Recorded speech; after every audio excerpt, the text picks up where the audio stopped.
Brazil is the only national team in history to have participated in every edition of the World Cup. And that fact alone explains why the relationship between Brazil and the World Cup is not a common one. For many countries, simply participating in a World Cup is an achievement. For Brazil, participating is an obligation. Competing is the bare minimum, and winning has become part of its identity. But the history of the Brazilian national team in World Cups isn't just made up of trophies, star players, and unforgettable matches. It's also made up of political errors, poorly explained choices, collective traumas, wasted generations, tactical decisions that change destinies, and small details that within a single match completely altered the course of history. Because a World Cup is rarely decided solely by the best squad. It's decided by context, preparation, game reading, emotional control, tactical fit, physical condition, refereeing, behind-the-scenes events, and, of course, by those players who manage to do what no one else can when the game gets tough. And today, we're going to go through all of Brazil's participations in the World Cup. From the early, still disorganized campaigns, when Brazilian football didn't even have a consolidated professional structure, to the titles that transformed the yellow jersey into a global symbol, and also the failures that still help explain why each World Cup weighs so heavily on Brazilian fans. The first World Cup took place in 1930 in Uruguay, and Brazil debuted there with a problem that would become recurrent in our history. Talent existed, but organization was not always present. At that time, Brazilian football was still divided by political disputes between federations. São Paulo and Rio de Janeiro were in conflict, and this directly affected the team selection. As a result, Brazil went to its first World Cup without its best players. In practice, the national team was almost entirely made up of players from clubs in Rio de Janeiro. And in a short World Cup, with no room for error, this proved costly. In their opening match, Brazil lost to Yugoslavia. They later thrashed Bolivia 4-0, with Preguinho shining and finishing as Brazil's top scorer in that tournament with 3 goals. But it wasn't enough. Brazil was eliminated in the group stage, and that beginning says a lot. The Brazilian national team, which decades later would be synonymous with world power, began its journey in the World Cup in an improvised, politically fragmented way, far from a clear sporting project. There were talented players, but there was not yet a national team in the strongest sense of the word. In 1934, in Italy, the situation was also complicated. The old CBD, the entity that preceded the CBF, still resisted professionalism. Brazilian football was beginning to professionalize, but some of the leaders wanted to maintain an amateur approach. This led to confusing team selection and practically non-existent preparation for the level of demand required for a World Cup. Brazil traveled by ship for almost 2 weeks, arrived without proper match fitness, and played only 1 game. They lost 3-1 to Spain and were eliminated in the first round. The only Brazilian goal was scored by Leônidas da Silva, the Black Diamond, who was beginning to establish himself as one of the first great national football idols. Leônidas was a striker far ahead of his time. Strong, technically skilled, creative, with precise finishing, and an enormous capacity for improvisation. But a World Cup isn't won with just one isolated star player. And in 1934, Brazil was still exactly that. Individual talent without a competitive structure. The change began to appear in 1938 in France. This time, Brazil fielded a stronger team, with professional players and a greater capacity to compete. There was still a concentration of athletes linked to Rio de Janeiro football, but the technical level was already different. And the big name was once again Leônidas da Silva. In their opening match, Brazil faced Poland and won 6-5 in one of the craziest games in World Cup history. Leônidas scored 3 goals and became the central figure of the match. It was in this game that one of the most famous stories in Brazilian football emerged. The goal scored barefoot. His boot supposedly got damaged during the play. He continued in just his socks and managed to finish. It's one of those scenes that blends reality, memory, and myth. But in football, certain stories survive precisely because they reflect the greatness of the character. Next, Brazil faces Czechoslovakia in the quarterfinals. The first game ends in a draw, and the decision goes to a tiebreaker match. Brazil wins, Leonidas scores again, and the Seleção reaches a World Cup semi-final for the first time. But on the other side was Italy, then world champions and much more competitively mature. The Brazilian team lost 2-1 and was eliminated from the final. Even so, they beat Sweden in the third-place match and finished the World Cup with their best campaign up to that point. Leonidas ended up as the tournament's top scorer with 7 goals, establishing himself as perhaps the first great Brazilian star to achieve international recognition. Brazil wasn't yet a champion, but it was no longer just a minor player. The 1938 World Cup showed that there was something different about Brazilian football, a type of skill, improvisation, and ability to unbalance the opposition that drew attention.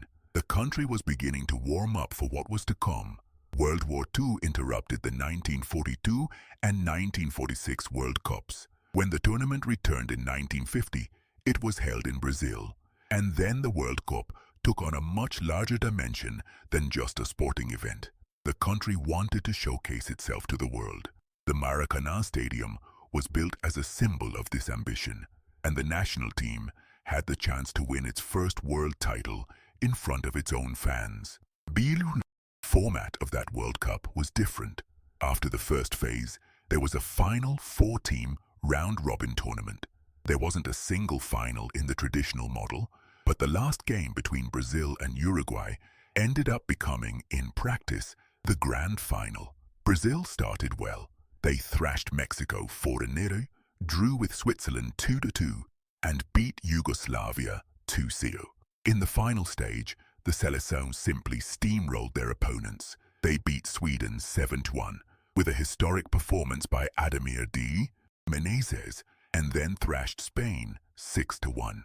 The team arrived at the final game as overwhelming favorites, with a functioning attack, ecstatic fans, and an atmosphere of premature celebration. And here's a crucial detail. Brazil only needed a draw against Uruguay to become champion. This completely changes the emotional interpretation of the match. While Brazil entered the field, surrounded by the expectation of celebration, Uruguay entered with the only possible mentality: to survive, compete, and wait for the right moment. The Maracanazo Stadium was packed with a gigantic crowd.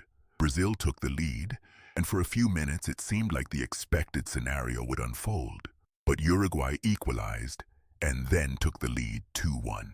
The silence of the Maracanazo became one of the most powerful images in football history. The Maracanazo was not just a defeat, it was a national wound.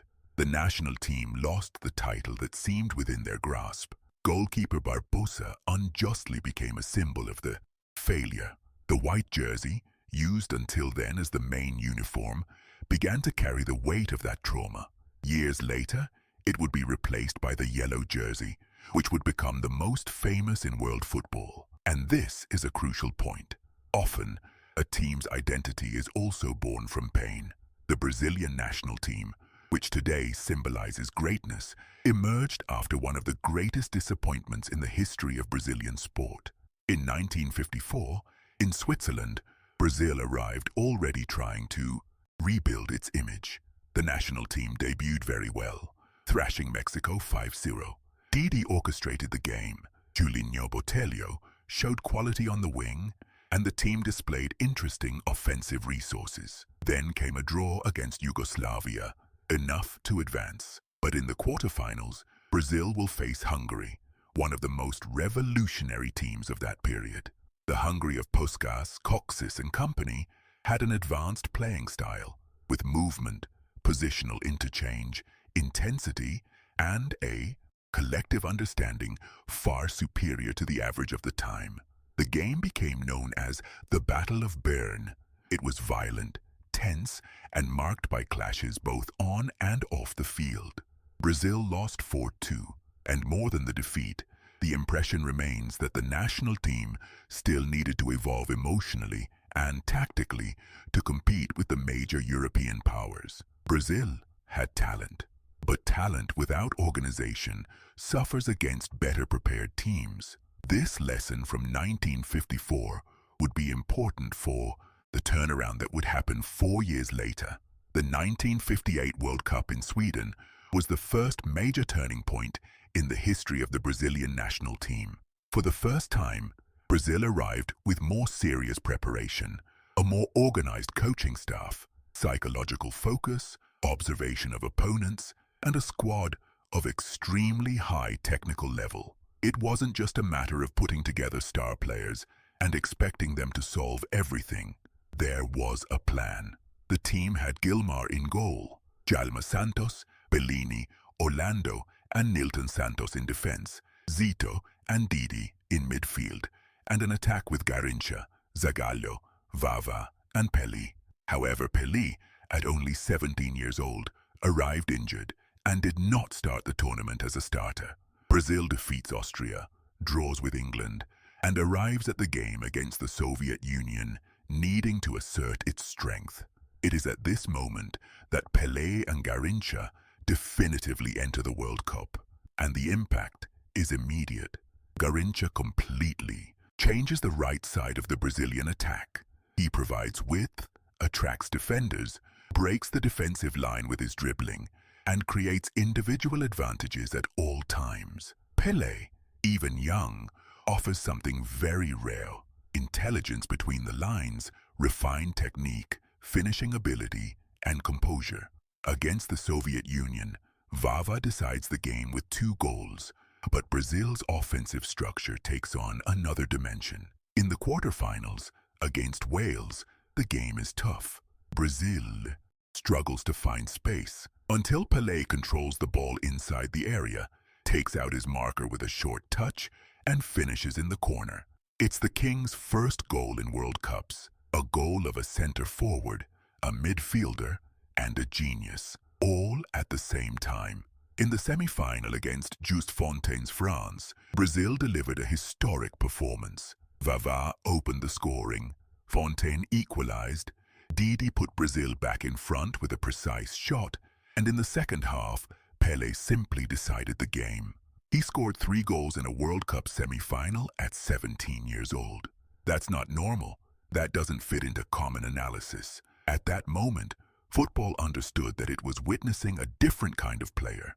The final is against Sweden, the host country. Brazil falls behind, but doesn't fall apart.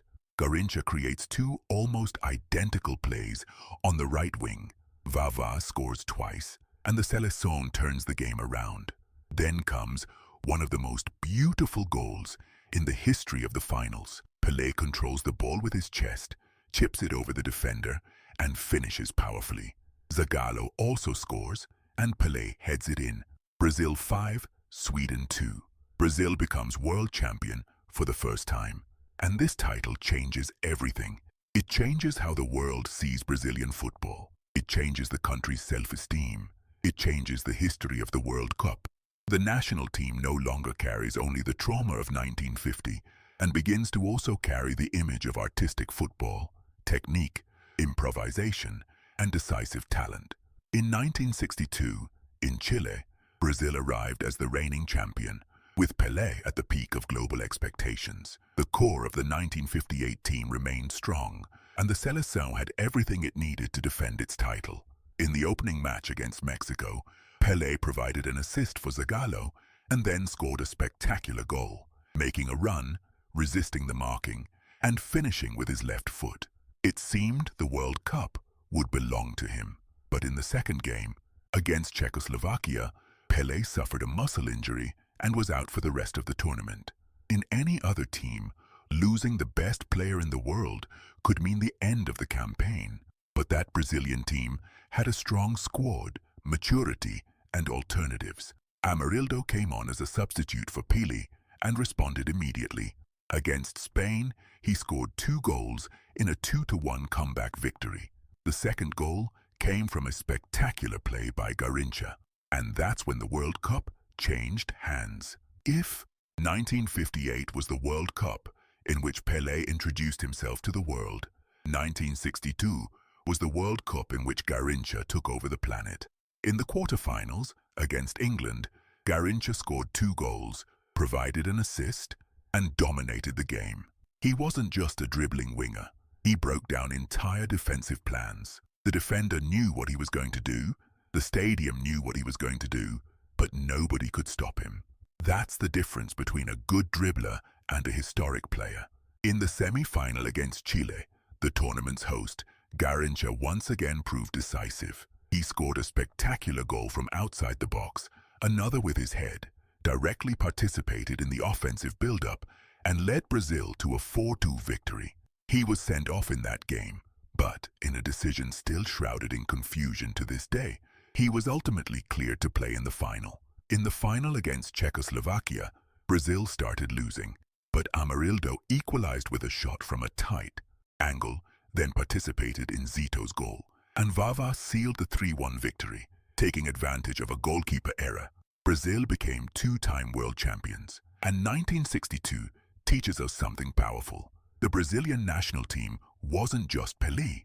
It was Pelé, yes, but it was also Garrincha, Didi, Vava, Zagallo, Nilton Santos, Zito, Ronaldo, and an entire generation with competitive experience. The absence of the king didn't bring Brazil down. It opened space for another genius to write his own world. Cup story. In 1966 in England, Brazil arrived as 2-time champions and overwhelming favorites. But favoritism, when it turns into arrogance, comes at a high price. The preparation was chaotic. The squad had too many players, the team lacked stability, and the coaching staff seemed unclear about the best formation. In their opening match against Bulgaria, Pelé and Garrincha scored free-kick goals, and Brazil won 2-0. It was the last time the two played together for the national team in a World Cup. However, Pelé was fouled too often. The referee allowed violent tackles, and he left the game physically compromised. Without Pelé, Brazil loses to Hungary 3-1, and against Portugal, in the decisive game, Pelé returns not fully fit. Coach Vicente Feola changes almost the entire team, takes Garrincha out of the team, and further disorganizes the national team. Portugal, led by Eusebio, wins 3-1. Brazil is eliminated in the group stage. It was a tough elimination because it showed that not even a victorious generation can sustain itself without planning. Brazil had the team's prestige, its star players, and its recent history, but it lacked management, preparation, and an understanding of the competition. The answer came in 1970 in Mexico, and perhaps it was the most beautiful answer in the history of the World Cups. Zagallo, a 2-time champion as a player, takes over the national team as coach shortly before the World Cup and manages to assemble a team that seemed impossible. On paper, how to put so many creative players together without losing balance, how to fit Pelé, Tostão, Jairzinho, Rivellino, and Gerson into the same system. The solution was collective intelligence. Tostão acted as a highly mobile center forward, creating space and linking play. Pelé floated between midfield and attack, drawing defenders and deciding the game with the final pass or shot. Jairzinho attacked deep down the right flank and arrived very strongly in the box. Rivellino started from the left, but cut inside with shots and passes. Gerson orchestrated the rhythm. Clodoaldo provided support. Carlos Alberto appeared as a powerful and attacking fullback. It was a technically skilled team, but also functional. Beautiful, yet focused. Creative, yet competitive. In their opening match against Czechoslovakia, Brazil won 4-1. Pelé scored, Jairzinho scored 2, and then there was that legendary moment when Pelé tried to chip the goalkeeper from midfield. The ball went wide, but the moment remains in the memory. It's one of the goals Pelé didn't score, but that everyone remembers. Against England, the reigning world champions, Brazil won 1-0. with a goal by Jairzinho. This game also saw Gordon Banks's famous save from Pelé's header. It was such an absurd save that it became part of World Cup mythology. A play where the striker does everything right, but the goalkeeper does something even more improbable. Then, Brazil beat Romania 3-2, with 2 goals from Pelé and another from Jairzinho. In the quarterfinals, they overcame Peru 4-2. In the semi-finals, they faced Uruguay in the first World Cup match between the two countries since 1950. Uruguay took the lead, and for a few minutes, the ghost of the Maracanazo seemed to return. But Brazil turned the game around to win 3-1, with goals from Clodoaldo, Jairzinho, and Rivellino. And in that game, Pelé also starred in another unforgettable moment. He let the ball past the goalkeeper without touching it, ran down the other side and shot wide. Another goal that didn't go in, but one that helps explain his genius. Sometimes, a star player doesn't need to score to change the visual history of a match. The final against Italy decided who would be the first team to win 3 World Cups. Pelé opened the scoring with a header. Italy equalized after a Brazilian mistake, but in the second half, Brazil played at another level. Gerson scored with a left-footed shot. Pelé set up Jairzinho to extend the lead, and in the end came the most famous team goal in World Cup history. The ball passed from foot to foot, the whole team participated, Pelé passed to Carlos Alberto, and the captain struck a powerful shot to make it 4-1. Brazil is the 3-time world champion. Jairzinho scores in every game of the campaign. Pelé wins his 3rd World Cup. The Jules Rimet Trophy remains permanently with Brazil, and the 1970 national team becomes the ultimate reference for offensive, technical, and collective football. But that achievement was also used politically by the military dictatorship. And this shows how Brazilian football has never been just about football. It has always been linked to national identity, popular emotion, and also to the country's narrative disputes. In 1974, in West Germany, Brazil arrived without several pillars of its 3-time championship-winning team.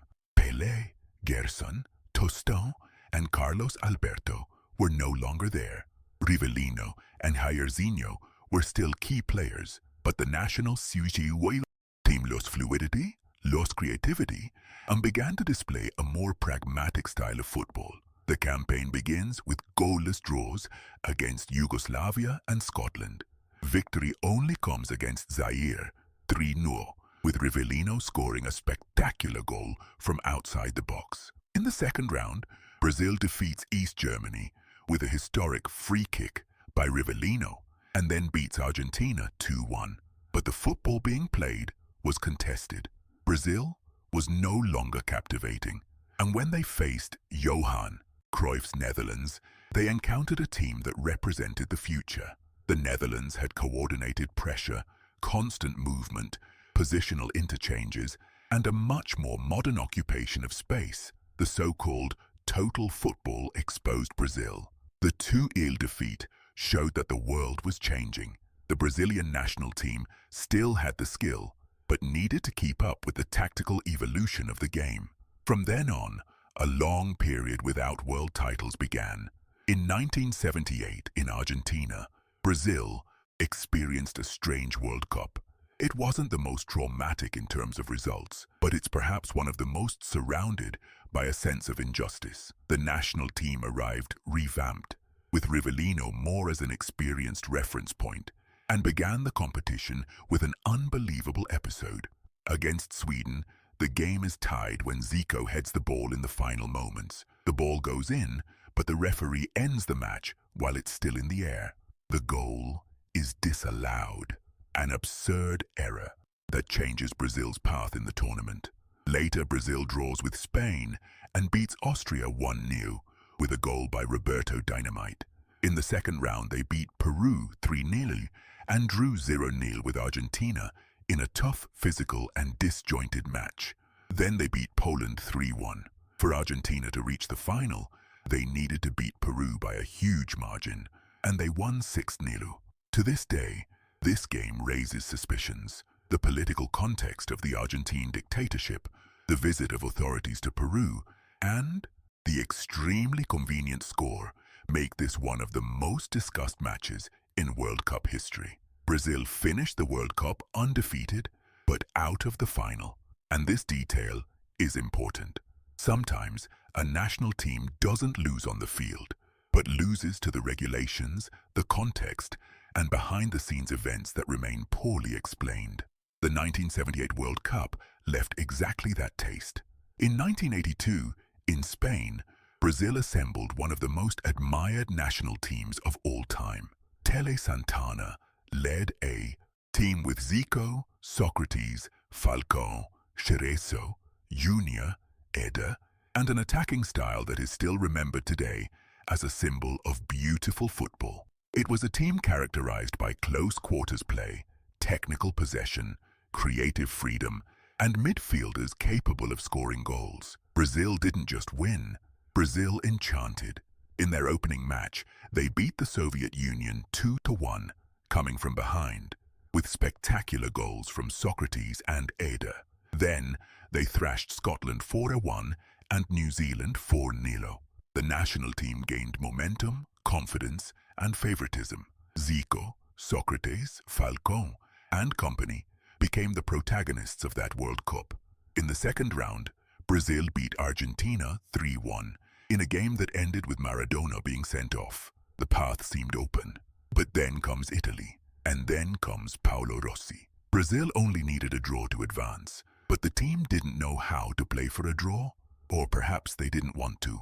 The Seleção maintained its offensive posture, sought the game, but left spaces, committed defensive errors, and was punished by a striker in top form. Paolo Rossi scored 3 goals. Brazil lost 3-2 and was knocked out at Sarriá. The tragedy at Sarriá is one of the most discussed defeats in the history of Brazilian football because it raises a question that never disappears. Is it better to play beautifully and loose, or to play more pragmatically and win? The 1982 Brazilian team didn't win the championship, but it left a greater mark on football history than many champion teams. And that says a lot about the aesthetic strength of that team. In 1986 in Mexico, Tele Santana returned to the helm, but the context was much more complicated. Renato Gaucho was dropped for indiscipline. Leandro left the national team in solidarity. Socrates and Junior were not at their physical peak, and Zico struggled with injuries. Brazil had quality, but it didn't have the same peak performance as in 1982. Even so, it starts well. They beat Spain, Algeria, and Northern Ireland in the group stage without conceding a goal. In the round of 16, they thrashed Poland 4-0. It was a more balanced team, defensively, less brilliant, but competitive. In the quarterfinals, against Platini's France, one of the great games of that World Cup took place. Careca opened the scoring, Platini equalized, and Zico came on in the second half with the chance to decide the match. Was he fouled for a penalty? No. He took the penalty himself and missed. The game ends 1-1 and goes to penalties. Brazil misses, France advances, and the Seleção falls again in the quarterfinals. For many people, Zico, one of the greatest players in Brazilian history, will be remembered for that missed penalty. A huge injustice. But the World Cup has this cruelty. It sometimes reduces a gigantic career to a single moment. In 1990, in Italy, Brazil arrived under pressure. They hadn't won a World Cup title in 20 years. Sebastião Lazzaroni assembled a more defensive, more physical team, heavily criticized for its somewhat rigid style. The Seleção won all 3 group stage matches against Sweden, Costa Rica, and Scotland, but without convincing anyone. Brazil was functional, but lacked brilliance, and when they reached the round of 16, they faced Maradona's Argentina. Brazil played better, created more chances, hit the woodwork, and seemed closer to scoring. But in the World Cup, there's a cruel rule. Dominance without efficiency can be worthless. Maradona receives the ball in midfield, draws defenders, holds off the Brazilian defense, and threads a pass to Garrincha. He dribbles past Taffarel and scores. Argentina 1-0. Brazil eliminated. The 1990 defeat reinforced the identity crisis. The national team wasn't playing as the fans expected, but it also wasn't efficient enough to justify pragmatism. The drought continued, and the pressure mounted. In 1994, in the United States, Brazil arrived with little expectation. Qualification in the World Cup was a struggle, and Romario had to be called upon in the last game to secure their place. But Pereira assembled a very competitive team with a solid defense, a strong midfield, and a decisive attack. Dunga and Mauro Silva provided support. Bebeto moved around, attacked spaces, and connected plays. Romario was the different kind of player, a striker who could fit into a penalty area, but not just any penalty area striker. He had short ball control, balance, quick finishing, and an incredible understanding of space. Romario didn't need much. Sometimes, half a meter was enough. In the group stage, Brazil beat Russia 2-0, Cameroon 3-0, and drew with Sweden 1-1. Romario scored in every game. In the round of 16, against the United States, Brazil struggled. Leonardo was sent off. The Americans closed ranks, and the game became dangerous. But Romario found Bebeto, and Bebeto decided the match. 1-0. In the quarterfinals, against the Netherlands, Brazil played a great game. Romario opened the scoring. Bebeto extended the lead and celebrated by cradling a baby, one of the most famous images in World Cup history. The Netherlands equalized, but Branco, with a free kick, put Brazil into the semi-finals. And there's a curious detail. Romario moved his body out of the way of the ball at the last instant. If he hadn't done that, the ball might not have gone in. In the semi-final against Sweden, the game is tough again. Brazil persists, presses, and Romario decides with a header. A 1-0 victory. After 24 years, the Seleção returns to a World Cup final. The match against Italy was a hard-fought, tense, and defensive affair. Italy had Maldini and Baresi, two legendary defenders. Brazil tried harder, but couldn't score. The game went to penalties. Baresi missed. Massero's shot was saved by Taffarel, and Roberto Baggio's shot went over the bar. Brazil became four-time world champions. The 1994 title may not have been the most aesthetically pleasing, but it was a title of competitiveness, organization, and mental strength.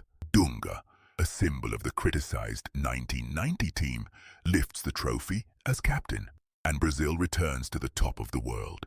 In 1998 in France, Brazil arrived strong. Romario was cut due to injury, in one of the most painful decisions of that generation.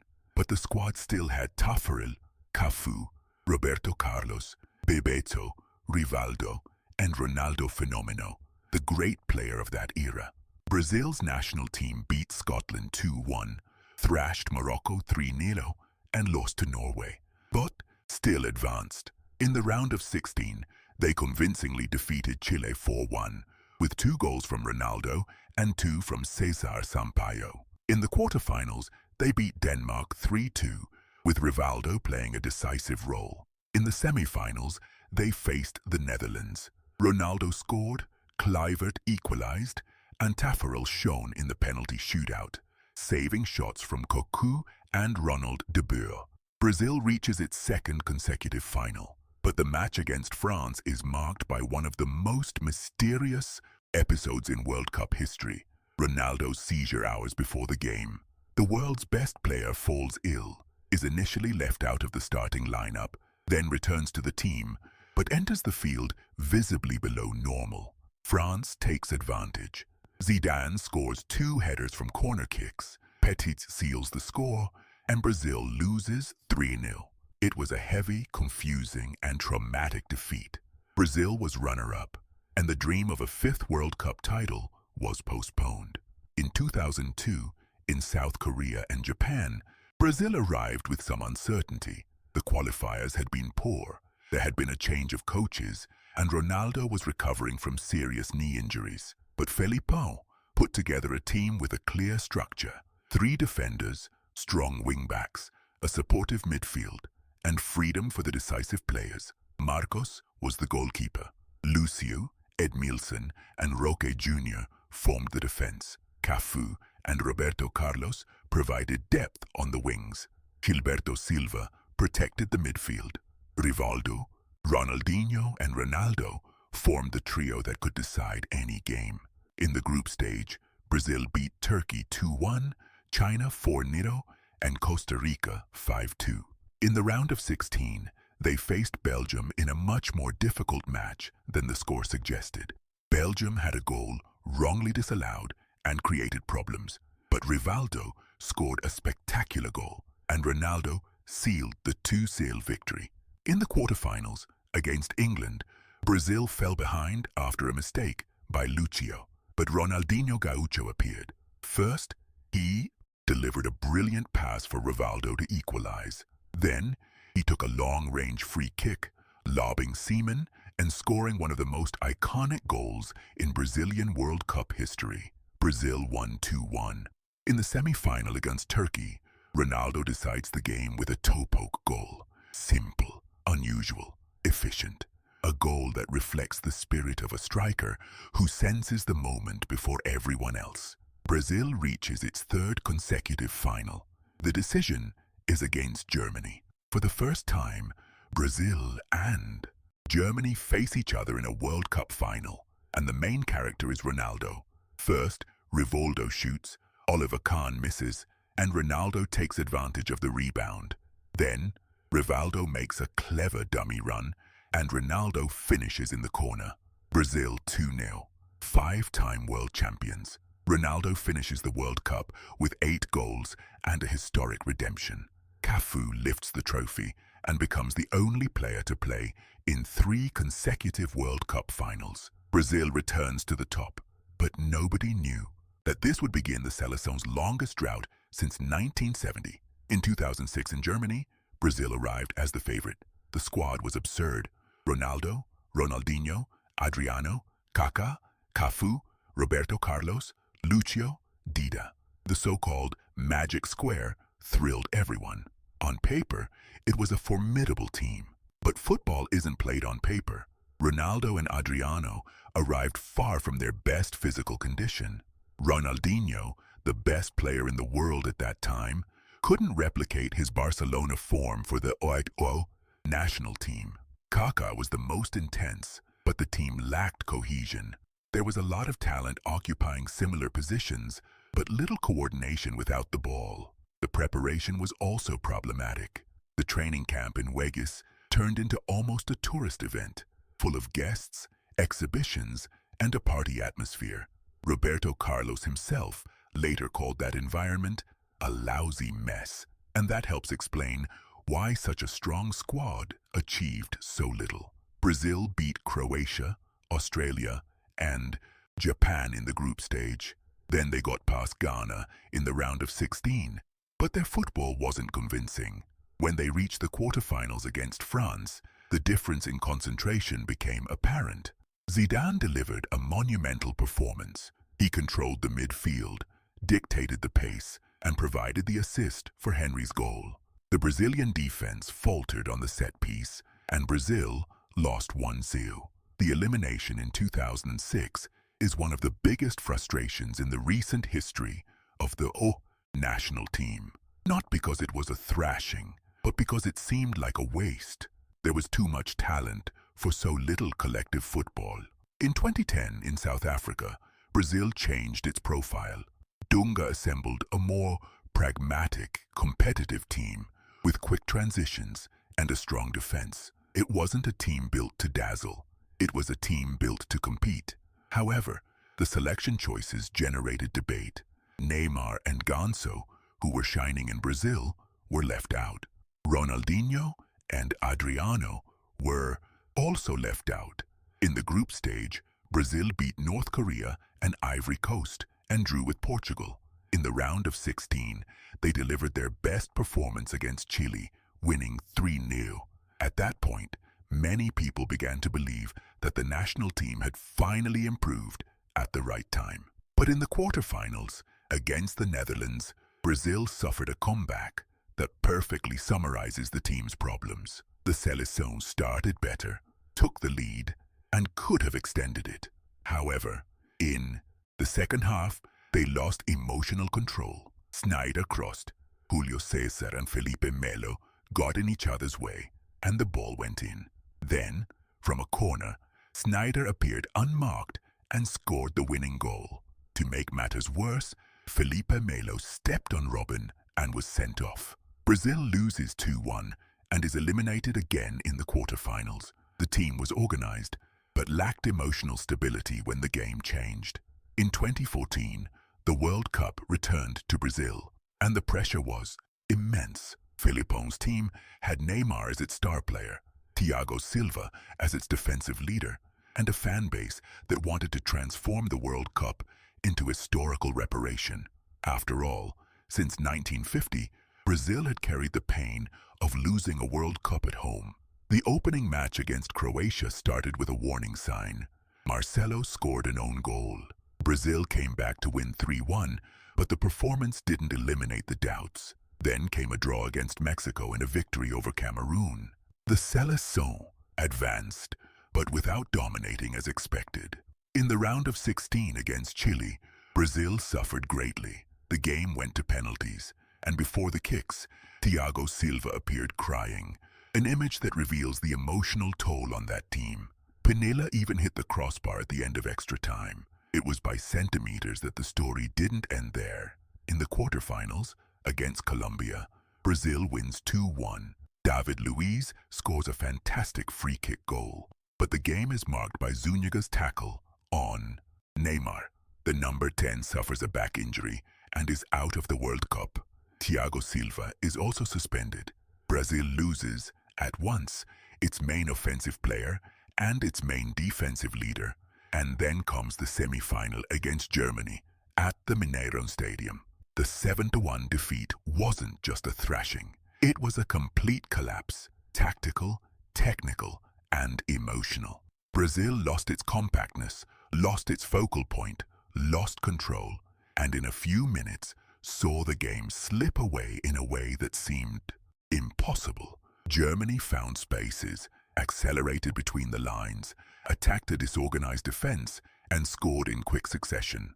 That game became the biggest humiliation in the history of the Brazilian national team. It even surpassed the Maracanazo as a collective trauma, because in 1950, Brazil lost a dramatic final. In 2014, Brazil was dismantled at home in a World Cup semi-final in front of the whole world. In 2018, in Russia, the national team attempts to rebuild its image. Tite arrives with a solid foundation, a more organized team, and a strong qualifying campaign. Neymar returns from injury, but arrives without being fully at his ideal form. Coutinho takes center stage at times, scoring spectacular goals against Switzerland and Costa Rica. Brazil drew with Switzerland, beat Costa Rica and Serbia, and then defeated Mexico in the round of 16, with goals from Neymar and Firmino. The team seemed balanced, but still lacked a big win against an elite opponent. She didn't come. In the quarterfinals, against Belgium, Brazil faces a very strong generation. Belgium opens the scoring with an own goal by Fernandinho. Then, Lukaku drives powerfully through the middle, attracts defenders, and finds De Bruyne, who shoots across goal to make it 2-0. Renato Augusto pulls one back. Brazil presses, creates chances, but can't equalize. Another elimination in the quarterfinals, and again with an uncomfortable feeling, Brazil fell in the first real test of the knockout stage. In 2022, in Qatar, the national team arrived with a deeper squad. Alisson, Thiago Silva, Marquinhos, Casemiro, Neymar, Vinicius Jr., Rafinha, Richarlison, Rodrigo, Gabriel Martinelli. Tite had more options, more youth, and a wider offensive repertoire. In their opening match, Brazil beat Serbia 2-0 with 2 goals from Richarlison, including a spectacular volley. Against Switzerland, the game was tough, but Casemiro resolved it with a precise shot. Against Cameroon, with a reserve team and already qualified, came a defeat that wasn't as alarming. In the round of 16, Brazil thrashed South Korea 4-1 with a brilliant first half. The Seleção exchanged passes, attacked spaces, pressed, and gave the impression that they had finally found their best form. But in the quarterfinals comes Croatia, and Croatia doesn't play the game Brazil wanted. Modric, Brozovic, and Kovacic control the pace, slow the game down, rotate possession, and take the speed out of the Brazilian attack. The game goes to extra time. Neymar scores a fantastic goal, playing a 1-2, entering the area, dribbling past the goalkeeper, and finishing. It was the winning goal, but with only a few minutes left, Brazil exposed itself in a poorly controlled transition. Croatia counter-attacked. Petkovic shot. The ball deflected and went in. In the penalty shootout, Rodrigo missed. Marquinhos hit the post, and Neymar didn't even get to take a shot. This elimination hurt because it seemed avoidable. Brazil was winning at the end of extra time. They lacked control of the game. They lacked awareness of the moment. They failed to understand that in a World Cup, after going 1-0 up in extra time, the priority isn't to attack recklessly. It's to finish the game off without necessarily scoring another goal. And so, Brazil arrived at the 2026 cycle, still carrying a heavy burden. Since 2002, it hasn't returned to a World Cup final. For an average national team, this might be acceptable. For Brazil, it's a historic crisis. Now, the expectation is for a new attempt at rebuilding. The national team has decisive players in big clubs, elite names, and technical potential. But the question remains the same. Will Brazil be able to transform individual talent into collective strength? Will it be able to compete with intensity, organization, and maturity against the best teams in the world? Will it be able to be Brazilian without being naive, offensive without being exposed, creative without losing balance? Because that's the great lesson from almost a century of World Cups. Brazil won when it managed to combine talent, structure, and mentality. That was the case in 1958, 1962, 1970, 1994, and 2002, and it fell when one of these pillars failed. In 1950, there was a lack of emotional control. In 1982, there was a lack of risk management. In 1998, the physical and psychological context collapsed. In 2006, there was a lack of preparation and competitive hunger. In 2014, there was a lack of emotional and tactical structure. In 2022, there was a lack of control in the final details. The history of the Brazilian national team in World Cups is magnificent precisely because it is not perfect. It has glory, trauma, beauty, frustration, genius, and collapse. It has Pelé, Garrincha, Romario, Ronaldo, Rivaldo, Ronaldinho, Neymar. It has Maracanazo, Sarriá, Yokohama, Mineirão, and Qatar. It has games that became celebrations and games that became scars. And perhaps that's why each World Cup always seems like the continuation of an unfinished story. Because for Brazil, the World Cup is never just another tournament. It's the moment when the whole country looks at the same jersey and wonders if it still carries the same weight as before. The answer, as always, comes on the field. And if you enjoy this type of content, with history, analysis, trivia, and details that help you see football beyond the scoreboard, please like the video. This greatly helps the channel continue bringing you content like this with research and game analysis. Also, subscribe to follow the upcoming videos because the history of the World Cup has many chapters that still deserve to be told. And if you know someone who also lives and breathes football, share this video because discussing the World Cup is always better when there are more people in the conversation.